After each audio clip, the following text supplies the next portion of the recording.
Welcome to test PD. आज हम देखेंगे 65वीं बिहार पीएससी प्रीलिम्स एग्जाम जो री एग्ज़ाम हुआ था।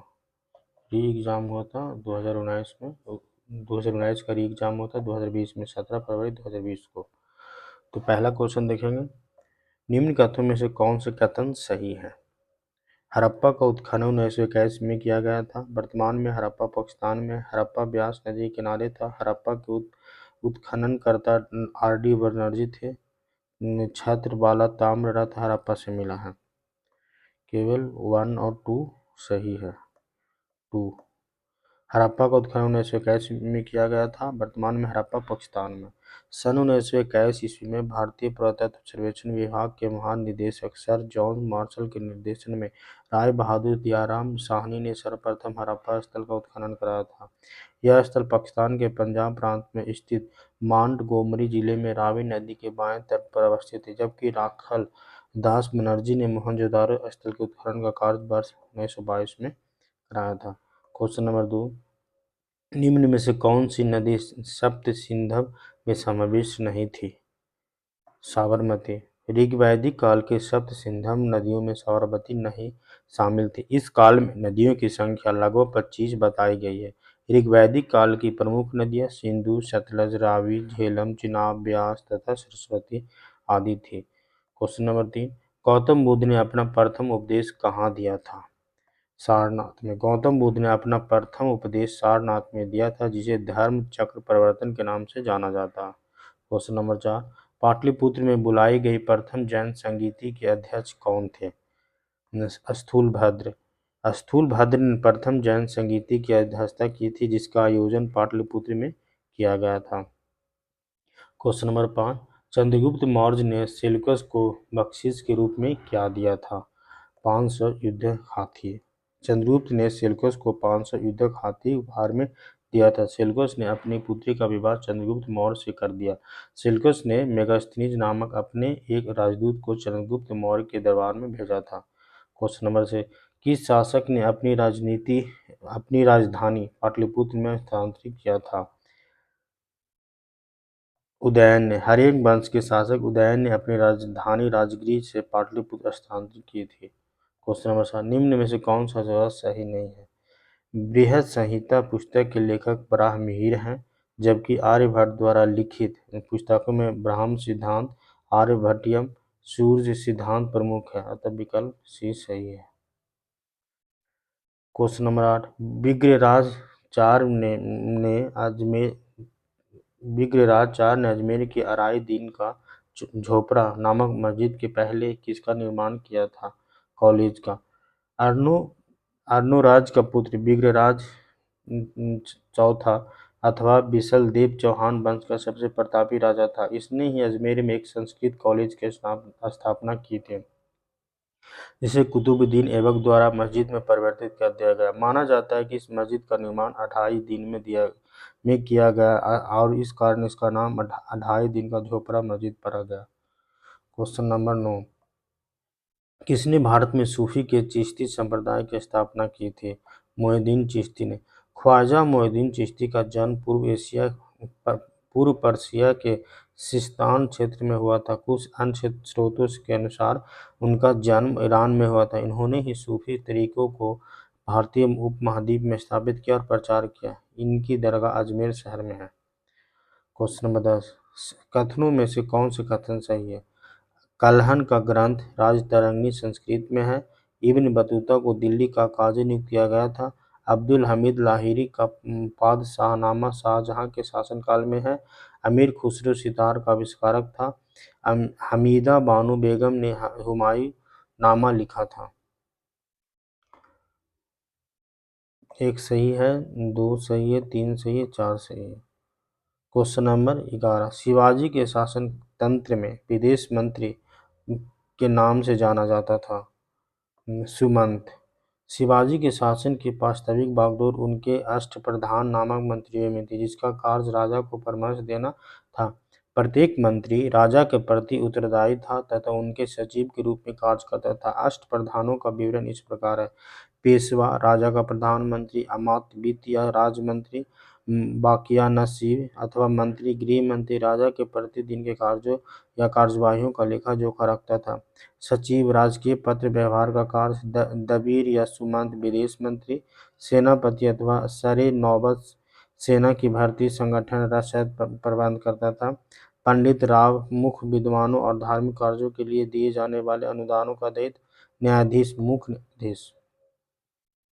क्वेश्चन नंबर 12, किसकी सहायता से हैदर अली ने 1755 में डिंडीगुल में एक आधुनिक शस्त्रागार की स्थापना की थी?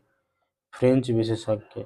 हैदर अली दक्षिण भारतीय मैसूर राज्य के सुल्तान थे। इनके जन्म का नाम हैदर नायक था। इन्होंने 1755 में डिंडीगुल में एक आधुनिक शस्त्रागार फ्रेंच विशेषज्ञों की सहायता से स्थापित किया था। क्वेश्चन नंबर 13, पुर्तगालियों की प्रथम फैक्ट्री भारत में कहाँ स्थापित की गई थी? पुर्तगालियों ने भारत में प्रथम फैक्ट्री कोचीन में स्थापित किया था। इसके बाद कालीकट, गोवा, दमन द्वीप एवं हुगली में अपनी फैक्ट्री स्थापित किया था। इस प्रकार इसका सही उत्तर ये है। क्वेश्चन नंबर 14, होम चार्जेस या ब्रिटेन में भारतीय सरकार के खर्चे में समाहित थे? ब्रिटेन के व्यापार से जो अधिशेष हासिल होता था उसे तथाकथित होम चार्जेस या देशी खर्च का निपटारा होता था। इसके तहत ब्रितानी अफसरों और व्यापारियों द्वारा अपने घर में भेजी गई निजी रकम, भारतीय बाहरी कर्जे पर ब्याज और भारत में काम कर रहे ब्रितानी अफसरों की पेंशन शामिल थे। देशी खर्च भारत में संपत्ति दोहन का महत्वपूर्ण अंग था। क्वेश्चन नंबर 15, मद्रास में रैयतवाड़ी पद्धति को किसने प्रारंभ किया था? थॉमस मुनरो के द्वारा 1820 ईस्वी में प्रारंभ किया गया था। क्वेश्चन नंबर 16, किसने कहा था कि 1857 की घटना का प्रारंभ धर्म के संघर्ष के रूप में हुआ था और उस घटना का अंत स्वतंत्रता संग्राम में के रूप में हुआ था? Doctor S N Sen. Doctor S N Sen ने कहा था कि 1857 की घटना का प्रारंभ धर्म के संघर्ष के रूप में हुआ था और उस घटना का अंत स्वतंत्रता संग्राम के रूप में हुआ। क्वेश्चन नंबर 17, किसान नेता मोतीलाल तेजावत संबंधित हैं मेवाड़ के भील आदिवासी आंदोलन से? क्वेश्चन नंबर 18, इंडियन एसोसिएशन का नेतृत्व किसने किया था? इंडियन एसोसिएशन भारत सभा की स्थापना 1876 में हुई। यह भारत की प्रथम राष्ट्रवादी संस्था थी। इसकी स्थापना सुरेंद्र नाथ बनर्जी एवं आनंद मोहन बोस ने की थी। बाद में चलकर यह सभा भारतीय राष्ट्रीय कांग्रेस में विलीन हो गया। क्वेश्चन नंबर 19, किस वर्ष में एक भारतीय महिला भारतीय राष्ट्रीय कांग्रेस के अध्यक्ष बनी थी? भारतीय राष्ट्रीय कांग्रेस की पहली भारतीय महिला अध्यक्ष 1925 ईस्वी में कानपुर अधिवेशन में सरोजिनी नायडू बनी थी। 1925 में 1925 ऑप्शन नहीं, डी होगा, ये होगा। क्वेश्चन नंबर 20, निम्न कथनों में से कौन से कथन सही है? लायक अली निजाम के एग्जीक्यूटिव काउंसिल के प्रेसिडेंट थे। हैदराबाद के खिलाफ ऑपरेशन पोलो 48 घंटे तक चली थी। कश्मीर राज्य ने इंस्ट्रूमेंट ऑफ एक्सेशन 15/8/1947 के दिन हस्ताक्षर किए थे। शाह नवाज भुट्टो जूनागढ़ स्टेट के आखिरी दीवान थे। के एम मुंशी को भारत सरकार ने हैदराबाद में अपने एजेंट के रूप में नियुक्त किया था। एक सही है, 4-5 सही है। ये लायक अली निजाम के एग्जीक्यूटिव काउंसिल के प्रेसिडेंट थे। शाह नवाज भुट्टो जूनागढ़ स्टेट के आखिरी दीवान थे। के एम मुंशी को भारत सरकार ने हैदराबाद में अपने एजेंट के रूप में नियुक्त किया था। क्वेश्चन नंबर 21, 1922 के भारतीय राष्ट्रीय कांग्रेस के गया अधिवेशन के अध्यक्ष कौन थे? सी आर दास। क्वेश्चन नंबर 22, भारतीय राष्ट्रीय कांग्रेस के 1916 के लखनऊ अधिवेशन में किसने बिहार के नील उगाने वालों का प्रश्न प्रस्तुत किया था? राजकुमार शुक्ला। भारतीय राष्ट्रीय कांग्रेस के 1916 के लखनऊ अधिवेशन में राजकुमार शुक्ला ने बिहार के नील उगाने वालों किसानों का प्रश्न प्रस्तुत किया था। क्वेश्चन नंबर 23, हिंदू पेट्रियट का संपादक कौन था? हरिश्चंद्र मुखर्जी। हिंदू पेट्रियट कलकत्ता से प्रकाशित एक अंग्रेजी साप्ताहिक अखबार थी। यह अंग्रेजों की दमनकारी नीतियों का जमकर विरोध करता था। इसके संपादक हरिश्चंद्र मुखर्जी थे। इन्होंने बंगाल के नील किसानों की समस्याओं और उनके दुख दर्द को अपने अखबार के माध्यम से उजागर किया। क्वेश्चन नंबर 24, साम्राज्य के अंतर्गत स्वशासन नामक उद्देश्य को मुस्लिम लीग ने कब स्वीकार किया था? 1913 में। अखिल भारतीय मुस्लिम लीग ब्रिटिश भारत में एक राजनीतिक पार्टी थी। इसकी स्थापना ढाका बांग्लादेश में 1906 में हुई थी। इस पार्टी ने स्वशासन के उद्देश्य को 1913 में स्वीकार किया था। क्वेश्चन नंबर 25, 1897 के भारतीय राष्ट्रीय कांग्रेस के अमरावती अधिवेशन को किसने 3 दिवसीय तमाशा कहा था? अश्वनी कुमार दत्त ने। क्वेश्चन नंबर 26, जिमरमैन योजना से संबंधित कौन व्यक्ति थे? सभी Lala Hardayal, Bhupendra Nath Dutt, Virendra Nath Chattopadhyay. Question number 27, Simon commission को किसकी अध्यक्षता में नियुक्त किया गया था? Sir John Simon. Simon commission की नियुक्ति पर सर जॉन साइमन की अध्यक्षता में 8 नवंबर 1927 को भारत में संविधान सुधार अध्ययन के लिए किया गया था। इस आयोग के 7 सदस्य क्रमशः sir John Simon, Clement Attlee, Harry Levy Lawson, Edward Cadogan, Vernon Hartshorn, George Lane Fox तथा डोनाल्ड हावर्ड थे। क्वेश्चन नंबर 28, 1920 के मध्य में हिंदुस्तानी सेवा दल की शुरुआत किसने की थी? एस.एन. हार्डकर ने। क्वेश्चन नंबर 29, बम्बई योजना में प्रस्ताव था। 8 प्रमुख उद्योगपतियों द्वारा 1944 में बॉम्बे प्लान की रूपरेखा प्रस्तुत की गई थी। इस योजना के तहत 15 वर्षीय पूंजीवादी योजना पेश किया गया था। इस योजना को उद्योगपतियों के द्वारा तैयार करने के कारण उद्योगपति योजना भी कहा जाता है।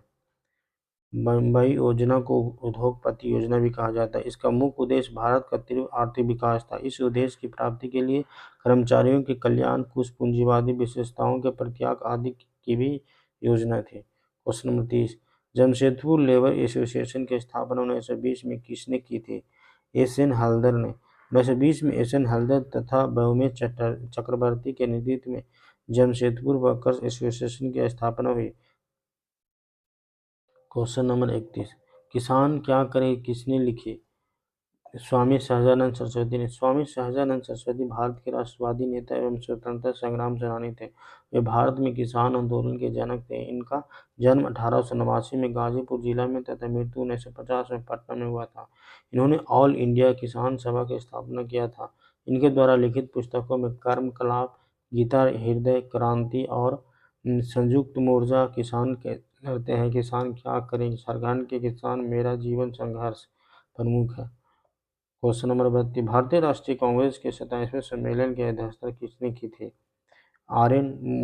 मुधोलकर ने। भारतीय राष्ट्रीय कांग्रेस के 27वें सम्मेलन की अध्यक्षता आर.एन. मुधोलकर ने की थी। भारतीय राष्ट्रीय कांग्रेस का 27वां सम्मेलन बांकीपुर पटना में हुआ था। क्वेश्चन नंबर 33, मदरलैंड को किसने प्रकाशित किया? मजरूल हक ने। क्वेश्चन नंबर 34, दक्कन ट्रैप पठार का गठन किस काल में हुआ था? क्रीटेशियस में। दक्कन ट्रैप पठार का निर्माण क्रीटेशियस काल में हुआ था। दक्कन ट्रैप एक विशेष प्रकार की संरचनाओं को कहा जाता है। इनका निर्माण बेसाल्टिक चट्टानों से हुआ है। सामान्यतः इनका विकास क्रीटेशियन से इयोसीन युग में माना जाता है। इन्हीं चट्टानों के अपक्षय तथा अपरदन से काली मिट्टी का निर्माण हुआ। भारत के महाराष्ट्र एवं गुजरात राज्य में इनका विस्तार अत्यधिक हुआ। क्वेश्चन नंबर 35, निम्न कथनों पर विचार कीजिए और सही की पहचान कीजिए। ग्रेटर हिमालय अपनी निरंतरता के लिए जाना जाता है। निम्न हिमालय अपनी व्यापकता और अनुप्रस्थ घाटियों के लिए जाना जाता है। शिवालिक ब्राह्म हिमालय है जो उत्पत्ति में सबसे नवीनतम है।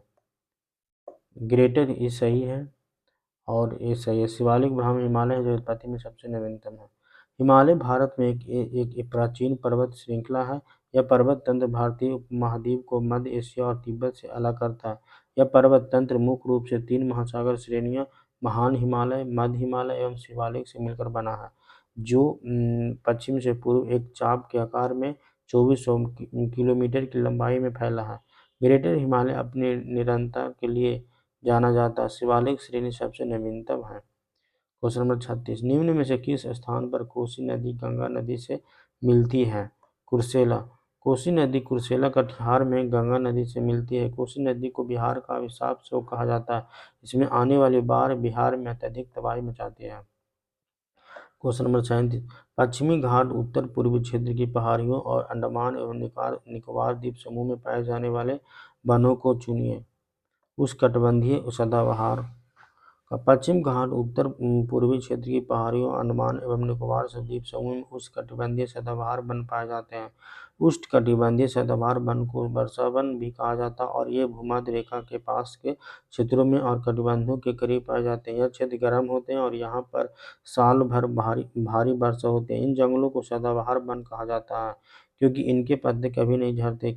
पक्की लकड़ी वाले पेड़ जैसे शीशम, आबनूस, महोगनी जैसे वृक्ष इस क्षेत्र में काफी संख्या में पाए जाते हैं। क्वेश्चन नंबर 38, निम्न में से किस राज्य में वन का विस्तार 75% से अधिक नहीं है? मध्य प्रदेश में। क्वेश्चन नंबर 40, तुम्हापल्ले खदान जिसे दुनिया का सबसे बड़ा यूरेनियम का भंडार माना जाता है अवस्थित है? तुम्हापल्ले खदान आंध्र प्रदेश के वाईएसआर जिले में स्थित है। यहाँ यूरेनियम का बृहद भंडार पाया गया है जिस कारण इसे विश्व का सबसे बड़ा यूरेनियम भंडार माना जाता है। क्वेश्चन नंबर 40, जवाहर सुरंग का निर्माण निम्न में से किस दर्रे के अंतर्गत किया गया है? बनिहाल दर्रा। क्वेश्चन नंबर 41, एक वस्तु का भार पृथ्वी की सतह पर मापने पर 100 न्यूटन आता है। इसका भार चंद्रमा की सतह पर मापने पर कितना होगा? 16.7। चंद्रमा पर गुरुत्वाकर्षण का मान पृथ्वी के गुरुत्वाकर्षण का मात्र का 1/6 है। अतः जिस वस्तु का भार पृथ्वी की सतह पर मापने पर 100 न्यूटन आता है तो चंद्रमा की सतह पर मापने पर 1/6 × 100 हो जाएगा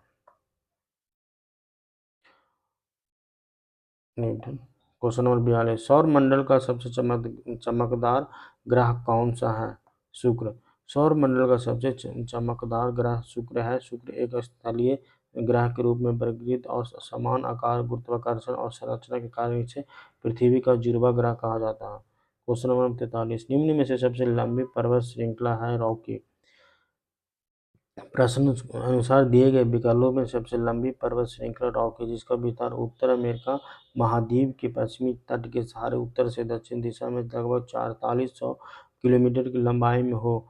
यद्यपि विश्व की सर्वाधिक लंबी पर्वत श्रृंखला एंडीज की है, अतः विकल्प में एंडीज न होने के कारण रॉकी पर्वत होगा। क्वेश्चन नंबर 44, विश्व का सबसे शुष्क रेगिस्तान कौन सा है?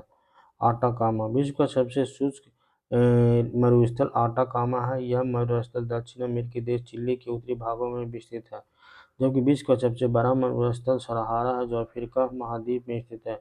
सोनारन मरुस्थल का विस्तार संयुक्त राज्य अमेरिका तथा मैक्सिको में एवं टकलामाकन मरुस्थल चीन में स्थित है। क्वेश्चन नंबर 45, दुनिया के कुल बड़े बांधों की संख्या का लगभग आधा हिस्सा किस देश में है? दुनिया में बड़े बांधों का लगभग आधा हिस्सा चीन में है, तो चीन ऑप्शन नहीं में दिया हुआ इसलिए ऑप्शन ही होगा। तत्पश्चात अमेरिका एवं भारत का स्थान आता है। क्वेश्चन नंबर 46, पृथ्वी के वातावरण में सबसे प्रचुर मात्रा में पाई जाने वाली गैस है नाइट्रोजन। क्वेश्चन नंबर 47, क्रॉल एक प्रकार की निर्मित संरचना है दक्षिणी अफ्रीका की। क्रॉल अफ्रीकन जनजातियों द्वारा मवेशियों के लिए बनाया गया झोपड़ीनुमा घर होता है। सामान्यतः इस तरह की संरचना मसाई जनजातियों द्वारा बनाई जाती है। ये जनजाति दक्षिण पूर्व अफ्रीका में पाई जाती है। क्वेश्चन नंबर 48, अनुच्छेद 35A के प्रावधान को भारतीय संविधान में शामिल किया गया था 1954 में। भारतीय संविधान में अनुच्छेद 35A को 1954 में शामिल किया गया था। राष्ट्रपति द्वारा संसद की सिफारिश पर भारत के संविधान के अनुसार 376 के खंड 1 के साथ खंड 3 द्वारा प्रदत्त शक्तियों का प्रयोग करते हुए अनुच्छेद 370 तथा 35A को समाप्त कर दिया गया। जम्मू कश्मीर राज्य का विघटन करके जम्मू कश्मीर तथा लद्दाख दो केंद्र शासित क्षेत्रों का सृजन किया गया। क्वेश्चन नंबर 49, भारत में न्यायिक पुनर्विलोकन का आधार है। भारत में न्यायिक पुनर्विलोकन का आधार कानून द्वारा स्थापित प्रक्रिया है। संविधान के अनुच्छेद 137 के अनुसार संसद द्वारा बनाए गए किसी विधि के या अनुच्छेद 145 के अधीन बनाए गए नियमों के उपबंधों के अधीन रहते उच्चतम न्यायालय को अपने द्वारा सुनाए गए निर्णय या दिए गए आदेश का पुनर्विलोकन की शक्ति होगी। क्वेश्चन नंबर 50, व्यवस्थापका के रिक्त स्थान की पूर्ति के लिए होने वाले विशेष चुनाव को कहते हैं उपचुनाव। व्यवस्थापका के रिक्त स्थान की पूर्ति होने वाले विशेष चुनाव को उपचुनाव कहते हैं। यह दो आम चुनाव के मध्य होने वाला चुनाव होता है। यह विशेष कार्यकाल के लिए होता है। क्वेश्चन नंबर 51, भारत में राष्ट्रपति का चुनाव किया जाता है संसद व राज्य विधानसभाओं द्वारा। राष्ट्रपति का निर्वाचन जनता प्रत्यक्ष रूप से नहीं करती, बल्कि एक निर्वाचन मंडल के सदस्यों द्वारा उसका निर्वाचन किया जाता है। संसद के दोनों सदनों के निर्वाचित सदस्य राज्य विधानसभाओं के निर्वाचित सदस्य तथा केंद्र शासित प्रदेशों में दिल्ली व पुडुचेरी विधानसभा के निर्वाचित सदस्य के द्वारा की जाती है। क्वेश्चन नंबर 52, संसद के संयुक्त सत्र की अध्यक्षता कौन करता है? लोकसभा का अध्यक्ष। लोकसभा अध्यक्ष संसद के दोनों सदनों की नियुक्ति बैठक की अध्यक्षता करता है। सदनों के बीच विधेयक पर गतिरोध समाप्त करने के लिए राष्ट्रपति संयुक्त बैठक बुलाता है। क्वेश्चन नंबर 53, संविधान द्वारा केंद्रीय सरकार की कार्यपालिका शक्ति निहित की गई है राष्ट्रपति में। संविधान के अनुच्छेद 52 के अनुसार भारत का एक राष्ट्रपति होगा तथा अनुच्छेद 53 के अनुसार संघ की कार्यपालिका शक्ति राष्ट्रपति में निहित होगी और यह इसका प्रयोग इस संविधान के द्वारा स्वयं या अपने अधीनस्थ अधिकारियों के द्वारा करेगा। क्वेश्चन नंबर 54, वर्तमान में सर्वोच्च न्यायालय के न्यायाधीशों की संख्या कितनी है? वर्तमान में सर्वोच्च न्यायालय के न्यायाधीशों की संख्या मुख्य न्यायाधीश सहित 34 है। यह वृद्धि उच्चतम न्यायालय न्यायाधीशों की संख्या संशोधन अधिनियम 2019 के अंतर्गत की गई है। मूलतः उच्चतम न्यायालय में न्यायाधीशों की कुल संख्या 8 निर्धारित थी, पहले 8 था, अब 34 कर दिया गया है। क्वेश्चन नंबर 55, 124वीं संविधान संशोधन संबंधित है आरक्षण से।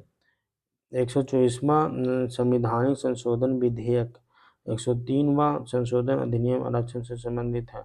103वां संशोधन अधिनियम के अंतर्गत यह प्रावधान किया गया है कि समान वर्ग के आर्थिक रूप से कमजोर लोगों को शिक्षा एवं रोजगार में 10% आरक्षण दिया जाएगा। अधिनियम में संविधान का अनुच्छेद 15 और 16 का संशोधन किया गया है। क्वेश्चन नंबर 56, पंचायती राज को किस संवैधानिक संशोधन के आधार पर संवैधानिक दर्जा प्रदान किया गया है? 73वां संविधान संशोधन। 73वें संविधान संशोधन अधिनियम द्वारा पंचायती राज को संवैधानिक दर्जा प्रदान किया गया। इस अधिनियम से संविधान में एक नया भाग 9 सम्मिलित किया गया जिसे पंचायतें नाम दिया गया। इस अधिनियम के अंतर्गत संविधान में 11वीं अनुसूची भी जोड़ी गई जिसमें पंचायतों को काम करने के लिए 29 विषय प्रदान किए गए। इस अधिनियम द्वारा प्रत्येक पंचायती राज में महिलाओं के लिए 1/3 सीटों के आरक्षण की व्यवस्था की गई है। क्वेश्चन नंबर 57, भारत में महिलाओं के लिए किस राजनीतिक संस्था में स्थान आरक्षित है? पंचायती राज में। 73वें संविधान संशोधन अधिनियम 1992 के द्वारा पंचायती राज व्यवस्था को न केवल नई दिशा प्रदान की, बल्कि यह महिलाओं की पंचायतों में 33% आरक्षण प्रदान की उनकी सहभागिता बनने का अवसर प्रदान किया, जिससे देश के सामाजिक एवं राजनीतिक जीवन में संतुलन आए। वर्तमान में बिहार, हिमाचल प्रदेश, उत्तराखंड, राजस्थान और केरल में पंचायतों में महिलाओं की भागीदारी को बढ़ाकर 50% कर दी गई है। क्वेश्चन नंबर 58, पंचायत के चुनाव कराने हेतु निर्णय कौन लेता है?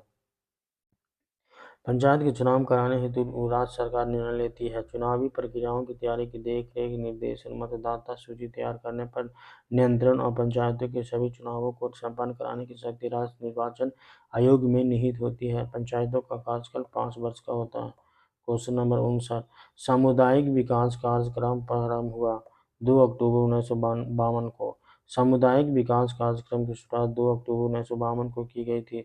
सामुदायिक विकास कार्यक्रम का प्रमुख उद्देश्य ग्रामीण समुदाय की प्रगति एवं उनके श्रेष्ठकर जीवन स्तर के लिए पथ प्रदर्शन का कार्य करना है, क्योंकि ग्रामीण समुदाय का संपूर्ण जीवन किसी न किसी रूप में कृषि से ही प्रभावित है।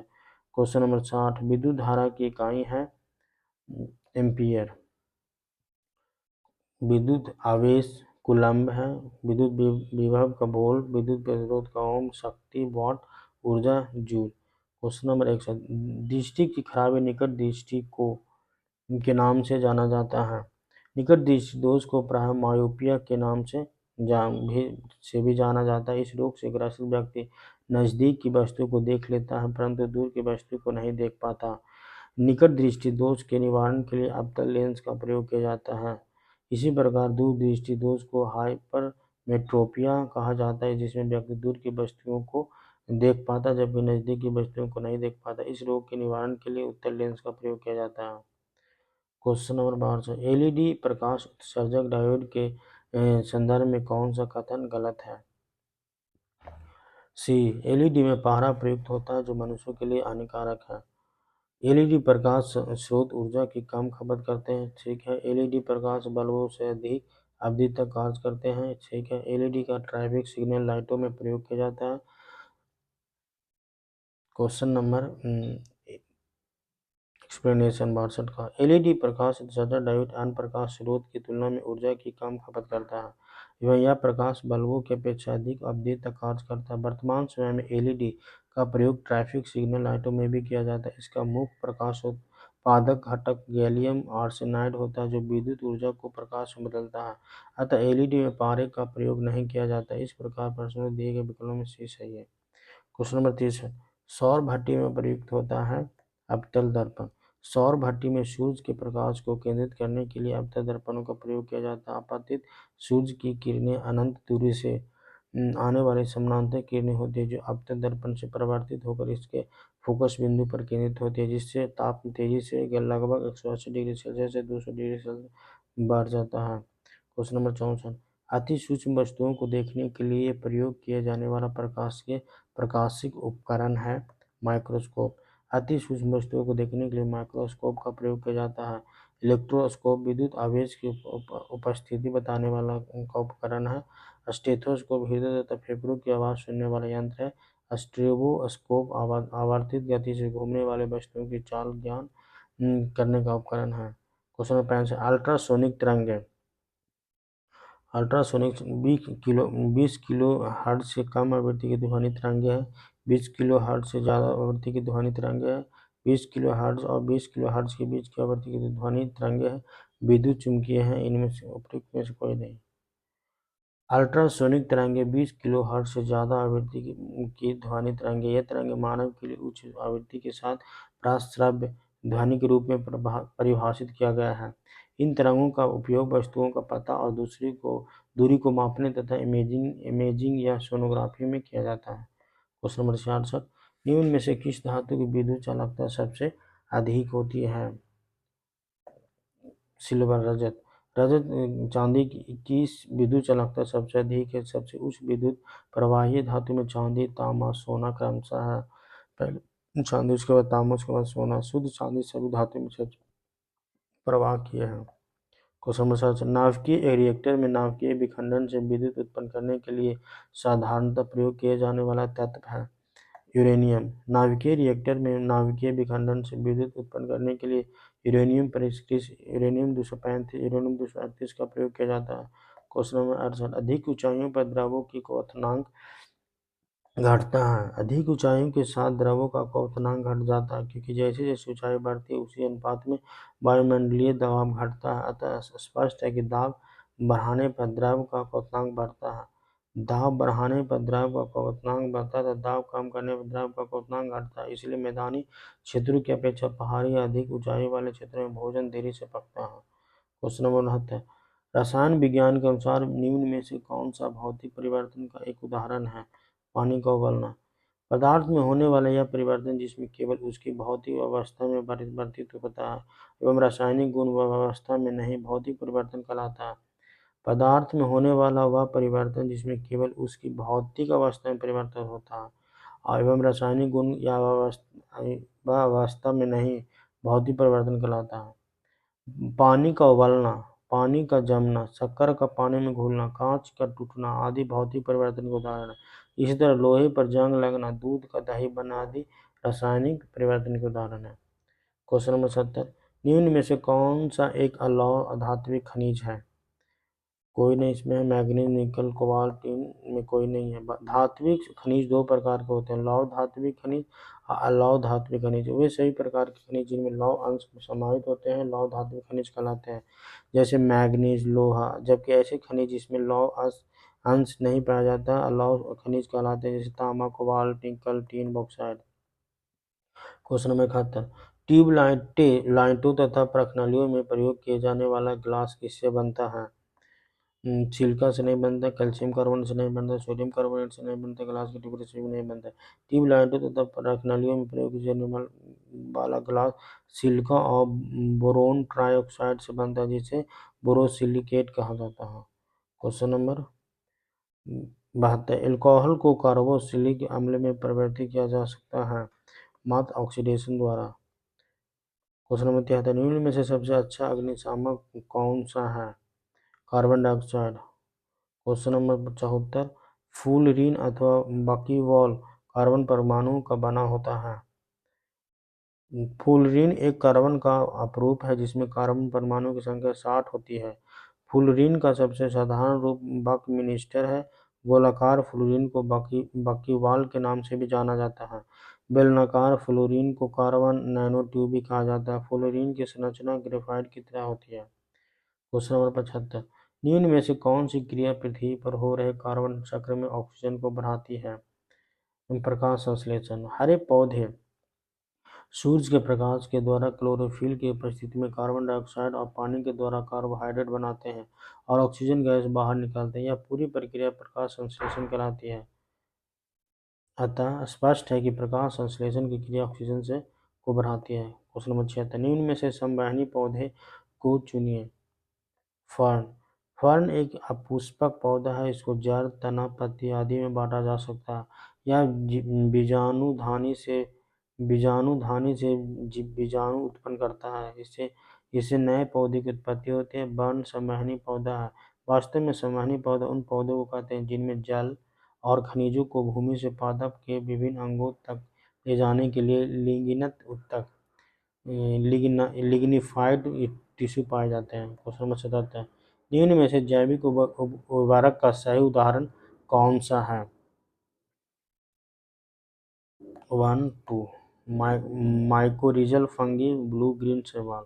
भूमि की उर्वरकता को टिकाऊ बनाए रखने हेतु सतत फसल उत्पादन के लिए कृषि वैज्ञानिकों ने प्रकृति प्रदत्त जीवाणुओं को पहचान कर उनसे विभिन्न प्रकार के पर्यावरण हितैषी उर्वरक तैयार किए जाते हैं जिन्हें हम जैविक उर्वरक कहते हैं, जैसे माइकोरिजल फंगी, ब्लू ग्रीन शैवाल, राइजोबियम, एजोटोबैक्टर आदि। क्वेश्चन नंबर 78, निम्न में से किस पौधे ने खाद्य सामग्री संग्रहण करने के लिए अपने स्टेम को संशोधित किया है?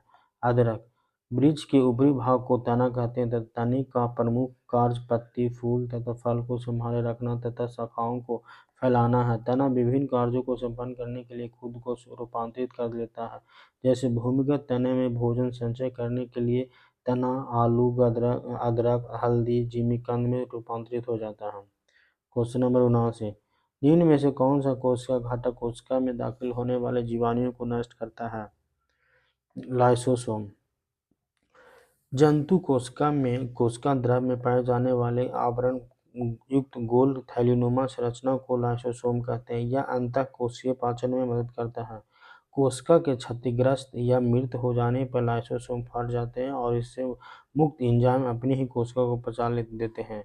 इस कारण लाइसोसोम को आत्महत्या की थैली भी कहा जाता है। यह कोशिका में दाखिल होने वाले जीवाणुओं को भी नष्ट कर देता है।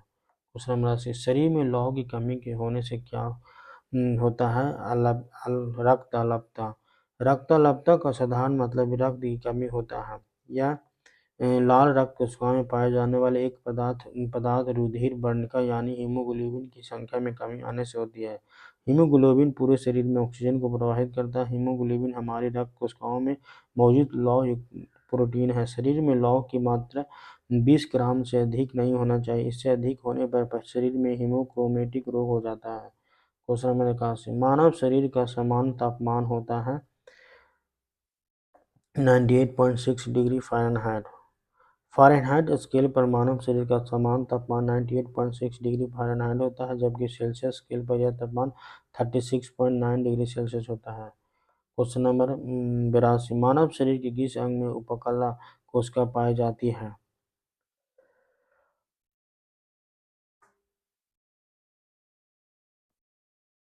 प्राणियों के शरीर की बाहरी सतह और शरीर के अंदर स्थित विभिन्न अंगों की बाहरी तथा भीतरी सतह का निर्माण करने वाले ऊतक को उपकला ऊतक या उपकला कोशिका कहते हैं। वास्तव में उपकला कोशिका शरीर का एक विशिष्ट कोशिका होती है जो अंगों के आच्छादन करके उनकी रक्षा करती है। यह भीतरी अंग जैसे गुर्दा, फेफड़ा, जिगर आदि में पाए जाते हैं। क्वेश्चन नंबर 83, आंत्र ज्वर रोग मानव शरीर के किस अंग को प्रभावित करता है? आंत्र ज्वर सैल्मोनेला टाइफी जीवाणु से होता है। आंत्र ज्वर टाइफाइड को एंटीबायोटिक दवाइयों से रोका जा सकता है। सामान्यतः आंत्र ज्वर से पीड़ित व्यक्तियों को लगातार 103 से 104 डिग्री फ़ारेनहाइट बुखार रहता है तथा साथ ही कमजोरी, पेट में दर्द, सिर दर्द, भूख कम लगना जैसे लक्षण भी देखे जाते हैं। आंत्र ज्वर में लंबे समय से आंतों में बुखार रहता है। अगर समय से उपचार ना हुआ तो आंतों में छेद होने की संभावना रहती है। यह दूषित पानी से होने वाली संक्रामक बीमारी है। Question number 84। कार्बनिक कृषि एक ऐसी कृषि प्रणाली है जिसमें कार्बनिक खादों, पुनर्चक्रित फार्म अपशिष्टों तथा जैव कारकों का अधिकतम मात्रा में प्रयोग किया जाता है। जैव कारकों का अधिकतम मात्रा में प्रयोग किया जाता है। कार्बनिक कृषि एक ऐसी कृषि प्रणाली है जिसमें रसायनों का प्रयोग नहीं किया जाता है। यह जानवरों के अपशिष्टों से तैयार किया जाता है। इसमें कार्बनिक खादों, पुनर्चक्रित फार्म अपशिष्टों तथा जैव कारकों का अधिकतम मात्रा में प्रयोग किया जाता है। Question number 50। इसरो संक्षिप्त रूप है इंडियन स्पेस रिसर्च ऑर्गेनाइजेशन। ये 15 अगस्त 1969 में स्थापित किया गया था। इसका मुख्यालय बेंगलुरु कर्नाटक में है। भारतीय अंतरिक्ष कार्यक्रम का जनक डॉक्टर विक्रम साराभाई को माना जाता है। Question number 86। कौन सा वैश्विक सम्मेलन ग्रीन हाउस गैस उत्सर्जकों में कमी के लिए आयोजित वैश्विक समझौते की दिशा में पहला कदम था? रियो। ओजोन परत को नष्ट करने वाले क्लोरोफ्लोरोकार्बन CFC को रोकने के लिए 1987 में एक अंतर्राष्ट्रीय समझौता किया गया था जिसे मॉन्ट्रियल प्रोटोकॉल कहा गया। यह पहली अंतर्राष्ट्रीय संधि है जिसने वार्मिंग की दर को सफलतापूर्वक धीमा करने में सहायक सिद्ध हुआ। मॉन्ट्रियल प्रोटोकॉल का क्योटो समझौते की तुलना में ग्लोबल वार्मिंग पर अधिक प्रभाव पड़ा। जलवायु परिवर्तन को कम करने में मॉन्ट्रियल प्रोटोकॉल ने अहम भूमिका निभाई है। Question number 87। माननीय न्यायाधीश श्री राकेश कुमार ने पटना उच्च न्यायालय में अस्थायी न्यायाधीश के रूप में किस वर्ष में दायित्व संभाला है? 2011 में। Question number 88। बिहार से केंद्रीय गृह राज्य मंत्री का नाम क्या था उस time? Nityanand Rai. Question number 89। Bihar के किसानों ने किस आंदोलन में चौकीदारी कर देने से इनकार कर दिया था? सविनय अवज्ञा आंदोलन। Question number 90। निम्न में से कौन सा बिहार के भूगर्भिक इतिहास में सबसे नवीनतम है? बिहार का मैदान। बिहार का मैदानी भाग बिहार के भूगर्भिक इतिहास में सबसे नवीनतम है। बिहार के मैदान को 3 क्षेत्रों में बांटा जा सकता है।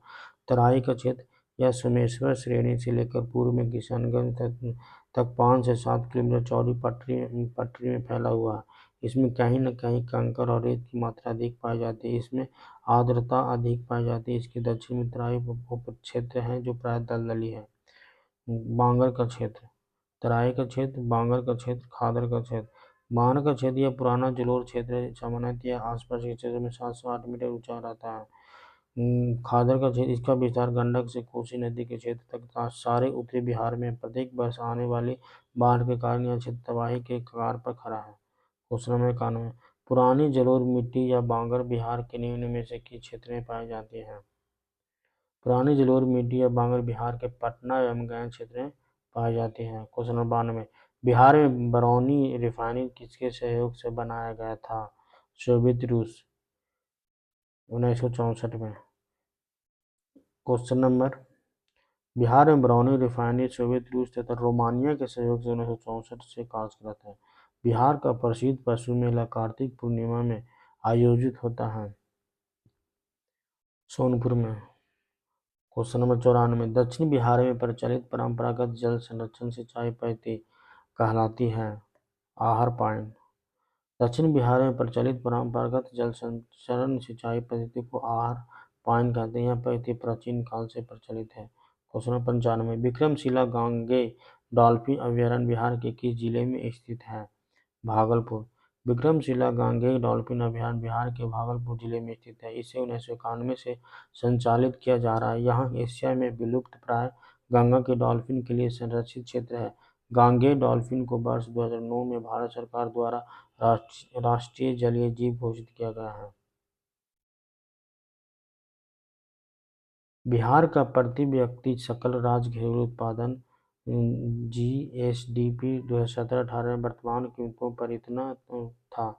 स्थिर कीमतों आधार पर इतना पर प्रति व्यक्ति जीविका उत्पादन क्या है?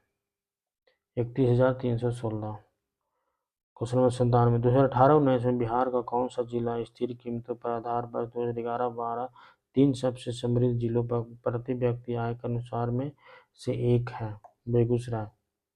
क्वेश्चन नंबर 98, बिहार में 2017-18 की तुलना में 2018-19 में राजस्व अधिशेष में लगभग कितने प्रतिशत की वृद्धि का अनुमान है? 44%। क्वेश्चन नंबर 99, बिहार में मोटे अनाज का कुल उत्पादन लाख टन में 2017-18 में और इसी विकास दर इतना एवं इतना के बीच थे 3.15 लाख टन और 6%। बिहार। क्वेश्चन नंबर 100, बिहार में सामाजिक विकास को बढ़ावा देने में जीविका ने पूर्व सफलता हासिल की है। सितंबर 2018 तक गठित स्वयं सहायता समूह की अनुमानित संख्या थी 8.17 लाख। क्वेश्चन नंबर 101, पटना युवक संघ की स्थापना कब हुई थी? 1927 में। पटना युवक संघ की स्थापना 1927 में हुई थी। इस संघ की स्थापना मनीन्द्र नारायण राय ने की थी। यहाँ से आ जाता है मैथ का पार्ट में देखेंगे। फिर 112 में देखेंगे, भारत द्वारा हाल ही में प्रक्षेपित किए गए अंतरिक्ष यान चंद्रयान-2 के एक भाग लैंडर का नाम है विक्रम। ये सब करेंट अफेयर्स उस समय का। क्वेश्चन नंबर 17, जूलियन असांजे की नागरिकता कहाँ की है? ऑस्ट्रेलियन। क्वेश्चन नंबर 14, मानवाधिकार संरक्षण संशोधन अधिनियम 2019 द्वारा राष्ट्रीय मानवाधिकार आयोग में सदस्यों की संख्या कितना बढ़ाई गई है? 1। मानवाधिकार संरक्षण संशोधन अधिनियम 2012 द्वारा राष्ट्रीय मानवाधिकार आयोग में एक महिला सदस्यों की संख्या बढ़ाई गई है। मानवाधिकार संरक्षण अधिनियम 1993 में प्रावधान था कि मानवाधिकार की जानकारी रखने वाले 2 व्यक्तियों को एनएचआरसी के सदस्य के रूप में नियुक्त किया जाएगा। विधेयक में संशोधन करते हुए प्रावधान किया गया है कि मानवाधिकार आयोग में 3 सदस्यों की नियुक्ति किया जाएगा, जिनमें से एक महिला सदस्य होगी। क्वेश्चन नंबर 15, हाल ही में G20 शिखर सम्मेलन का आयोजन किया गया था। कहाँ किया गया था? जापान के शहर ओसाका में किया गया था। क्वेश्चन नंबर 116, यह G20 की 14वीं बैठक थी। 17वां G20 शिखर सम्मेलन 2022 का आयोजन इंडोनेशिया के बाली शहर में किया जाएगा। 18वां G20 शिखर सम्मेलन का आयोजन 2023 में भारत के नेतृत्व में नई दिल्ली में किया जाएगा।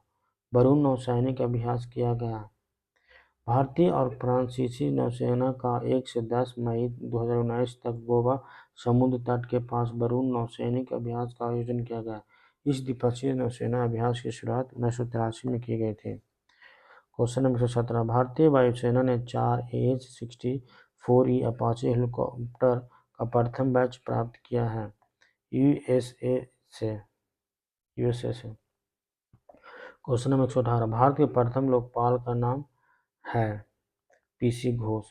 भारत के प्रथम लोकपाल का गठन लोकपाल विधेयक 2013 के अंतर्गत किया गया। भारत के प्रथम लोकपाल पिनाकी चंद्र घोष हैं।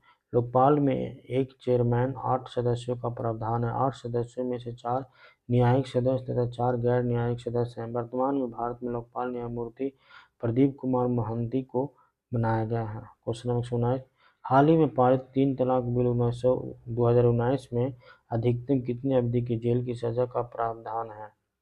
3 वर्ष। क्वेश्चन नंबर 120, किस राज्य ने हाल ही में मॉब लिंचिंग एवं ऑनर किलिंग के विरुद्ध अधिनियम पारित किया है? राजस्थान। क्वेश्चन नंबर 121, भारत की पहली निजी ट्रेन का नाम है?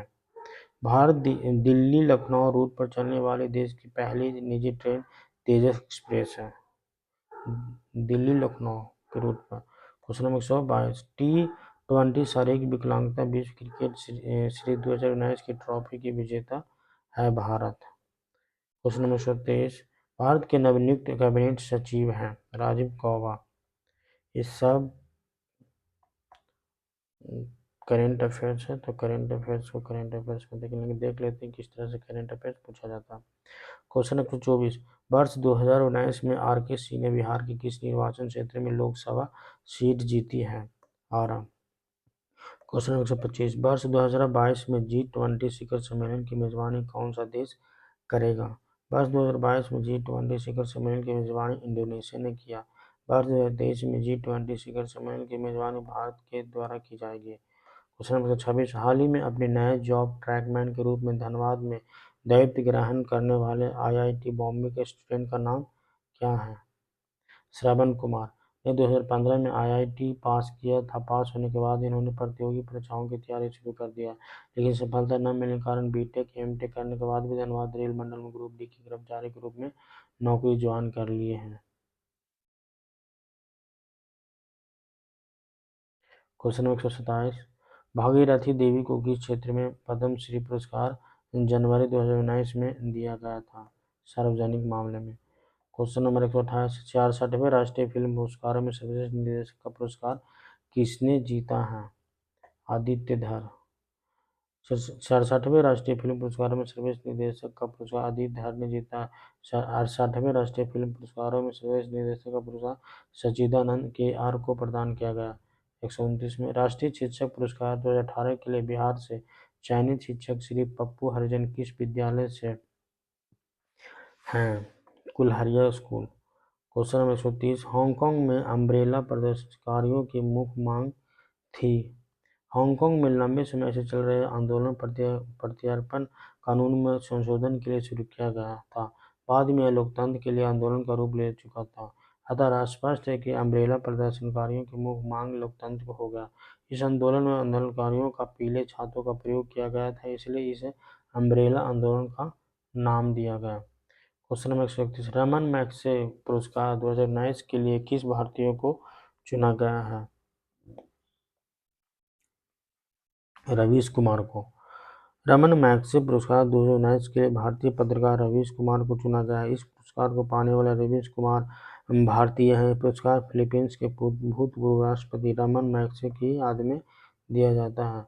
क्वेश्चन नंबर 132, मेघदूत ऐप जो कि भारत सरकार द्वारा लॉन्च किया गया संबंधित है कृषि से।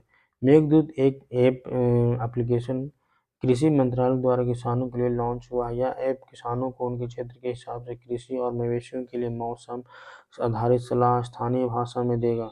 इस ऐप की मदद से किसान तापमान, वर्षा, नमी और वायु की तीव्रता और दिशा के बारे में भी जान सकेंगे। क्वेश्चन नंबर 133, भारत को 2024-25 तक $5 ट्रिलियन की अर्थव्यवस्था बनाने के लिए जीडीपी की विकास दर कितनी होनी चाहिए? 8%। क्वेश्चन नंबर 132, बजट 2019-20 में घोषित प्रधानमंत्री कर्मयोगी मानधन योजना का लक्ष्य क्या है?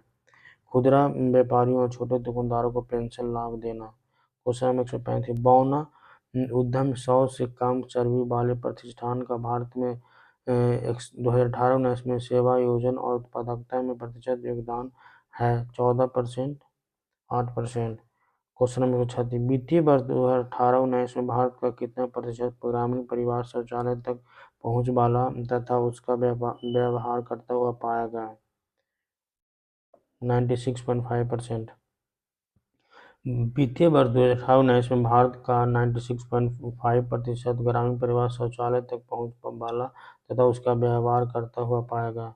137, भारत में कुल बिजली उत्पादन में नवीकरणीय ऊर्जा के ऊपर जल विद्युत स्रोत को छोड़कर का हिस्सा 2014-15 में 6% से बढ़कर 2018-19 में कितना प्रतिशत हुआ है?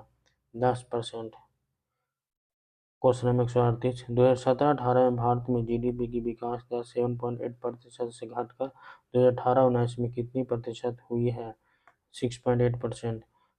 क्वेश्चन नंबर 139, भारत में 2017-18 में स्थिर या निश्चित निवेश की विकास दर कितने प्रतिशत से बढ़कर 2018-19 में 10% हुई है? 9.3%।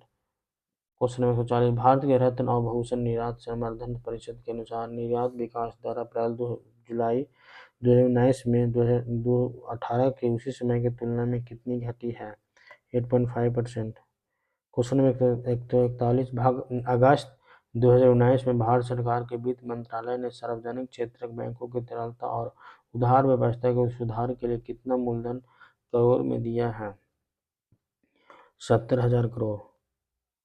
क्वेश्चन नंबर 142, सभी ग्रामीण परिवारों के लिए हर घर जल सुनिश्चित करने हेतु जल जीवन मिशन द्वारा किस वर्ष तक का लक्ष्य रखा गया है? 2024। क्वेश्चन नंबर 143, दीपा मलिक किस खेल से संबंधित है?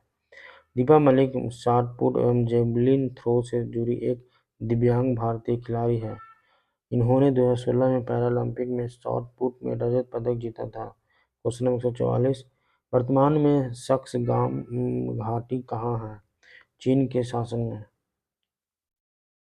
सक्सगाम घाटी जम्मू कश्मीर के सबसे उत्तर भाग में स्थित है, जो सक्सगाम नदी के दोनों ओर फैला हुआ है। यह भारत का हिस्सा था, किंतु पाकिस्तान ने धोखे से 1948 में इसे अपने नियंत्रण में लेकर चीन को सौंप दिया था। वर्तमान में यह घाटी चीन के शासन में है। क्वेश्चन नंबर 145, अरामको तेल कंपनी किस देश में संबंधित है? सऊदी अरब। अरामको तेल कंपनी सऊदी अरब में स्थित है। यह दुनिया की सबसे बड़ी तेल उत्पादक कंपनी के रूप में जानी जाती है। इस कंपनी ने 2018 में कंपनी के सारे रिकॉर्ड विश्व भर में तोड़ दिए। 146, अर्जुन पुरस्कार किस वर्ष से प्रारंभ हुआ था? अर्जुन पुरस्कार खिलाड़ियों को दिया जाने वाला पुरस्कार है, जो भारत सरकार द्वारा खेल के क्षेत्र में उत्कृष्ट प्रदर्शन के लिए दिया जाता है। इस पुरस्कार को 1961 से प्रारंभ किया गया था। इस पुरस्कार में 15 लाख रुपए की राशि, अर्जुन की कांस्य प्रतिमा और एक प्रशस्ति पत्र दिया जाता है। क्वेश्चन नंबर 147, भारत रूस को सुदूर पूर्व के विकास के लिए कितने बिलियन डॉलर देगा? एक, भारत ने रूस को सुदूर पूर्व के विकास के लिए $1 बिलियन देने की घोषणा की है। क्वेश्चन नंबर 148, रोमिला थापर हैं इतिहासकार। रोमिला थापर का जन्म 1931 में लखनऊ में हुआ था। इन्होंने लंदन विश्वविद्यालय के school of oriental and African studies से PhD किया था। ये दिल्ली विश्वविद्यालय में 1963 में इतिहास विभाग के रीडर नियुक्त हुई। 1970 में JNU में प्राचीन इतिहास की विशेषज्ञ प्रोफेसर बनी। जब 1993 में सेवानिवृत्त हुए, रोमिला थापर का लेखन कार्य मुख्यतः प्राचीन भारत के इतिहास पर केंद्रित रहा। इनकी प्रमुख पुस्तकें प्राचीन भारत का सामाजिक इतिहास, वंश से राज तक का आदि है। क्वेश्चन नंबर 49, मणिपुर राज्य का गठन कब किया गया था? 1972 में। 21 जनवरी 1972 को मणिपुर को पूर्ण राज्य का दर्जा मिला और 60 सदस्य वाली विधानसभा गठित की गई। इसमें 19 अनुसूचित जनजाति, 1 अनुसूचित जाति के लिए सीटें आरक्षित है। राज्य में लोकसभा के 2 और राज्यसभा की 1 सीटें हैं। क्वेश्चन नंबर 150, भारत के एक राज्य की निम्न विशेषताएं। इसकी उत्तरी भाग शुष्क और अर्ध शुष्क है। इसके मध्य भाग में कपास की खेती होती है। खाद्यान्न फसलों की तुलना में नकदी फसलों को प्रमुखता दी जाती है। सटीक राज्य का चुनाव कीजिए। गुजरात राज्य की प्रमुख विशेषताएं हैं। इनके उत्तर भाग शुष्क और अर्ध शुष्क है। इसके भाग में कपास की खेती होती है। खाद्यान्न फसलों की तुलना में नकदी फसलों को प्रमुखता दी जाती है।